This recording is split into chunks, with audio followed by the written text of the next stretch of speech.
Second round. The White House was able to find funding for the military, for WIC, for farmers. Should the White House now be able to find some funding for the SNAP program if they've done it for all these other ones? They certainly tried. I mean, one of the reasons that this shutdown has not yet been as painful as it might otherwise have been is because the president is bent over backwards, the administration. Think of it this way. The White House, the executive branch in a shutdown, has a large control panel full of dials. Under the Obama administration, they turned those dials, the pain dials, to 10 immediately. You remember it was so egregious to us, speaking of our veterans. I mean, they put yellow crime tape around the World War II memorial so that people who serve their country could not go visit the memorial. They wanted it to hurt.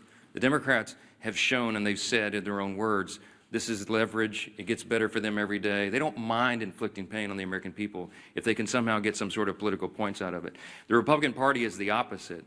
And President Trump has proven that. Every day of this shutdown, he has tried to move funds around to find unobligated funds to cover the bases, to get the troops paid in the middle of October, and to make sure that WIC funding is not resolved. You know how he's getting women, infants, and children funding done?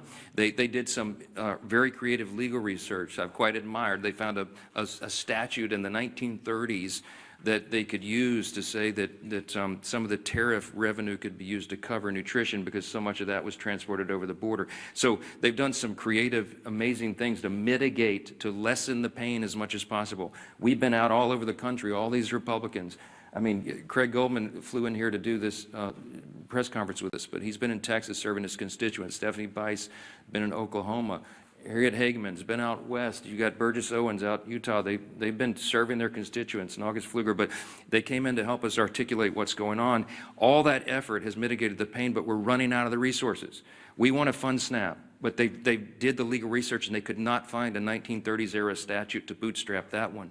The contingency fund was approved by Congress, and when the Democrats voted against the CR, they voted against the ability of us to use that money.